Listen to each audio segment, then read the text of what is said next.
Imagine you've got a massive pile of 1 million Lego bricks and you need to build a giant spaceship.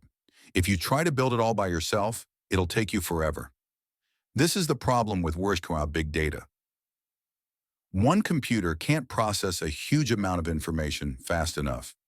This is where Apache Spark comes in. Think of Spark as a brilliant foreman with an army of workers. Its entire architecture is designed to break down that one big problem, like building the spaceship, into thousands of tiny manageable tasks and get them done in parallel. This video will walk you through Spark's core architecture using simple analogies to help you understand how this incredible tool works behind the scenes. Spark's architecture is built on a master worker model, which has two main parts: a driver program and a collection of worker nodes. The driver program is the mastermind. It's the one computer where you write your code. Its job is to take your big, complicated task, like our spaceship blueprint, and figure out the best way to break it into small pieces. It decides, okay, we need to build the wings first, then the body, and then the cockpit. The driver doesn't do the actual work, it just plans it all out. The worker nodes are the army of workers. These are the computers that do the real heavy lifting. They all work in a group connected to the driver.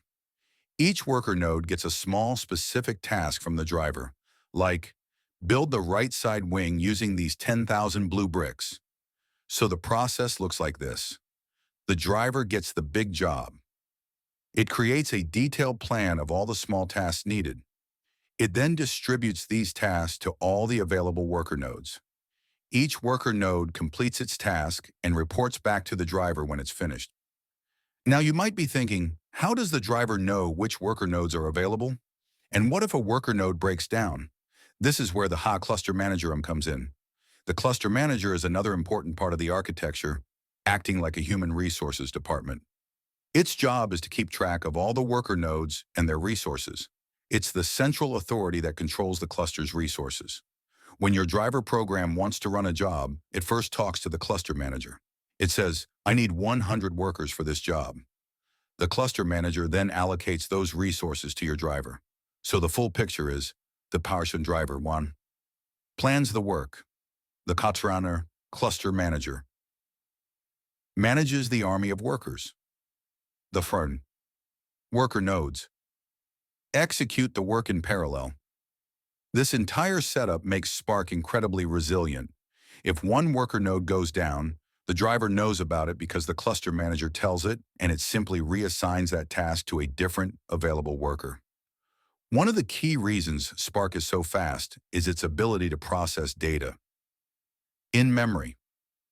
Think of the old way of doing things, like with Hadoop MapReduce.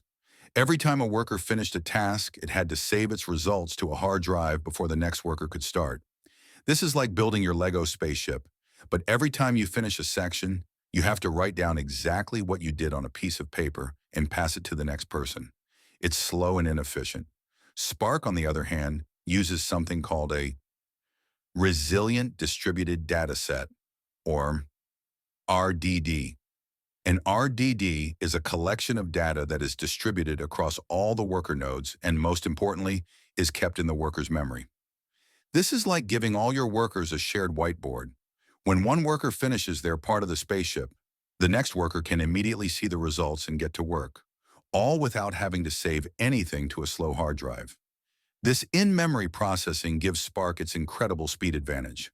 The resilient part of RDDs means that if a worker node goes down, Spark can automatically rebuild that part of the dataset from scratch without having to restart the whole job. Beyond its core architecture, Spark is so popular because it comes with an entire ecosystem of tools that make it incredibly versatile. These tools are built on the same core Spark engine, so they all benefit from its speed and distributed nature. Spark SQL. This allows you to run SQL queries on your data. If you're a data analyst who is comfortable with SQL, you can use it to query vast data sets just like you would a small database. Spark Streaming. This is used for processing real-time data. It's how Spark handles continuous streams of information, like data from social media or IoT devices. MLlib.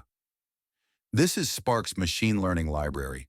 It contains a collection of powerful algorithms that you can run on a distributed cluster, allowing you to train machine learning models on huge data sets that would be impossible to process on a single machine. All of these tools are part of the larger Spark ecosystem, making it a one-stop shop for almost any big data problem.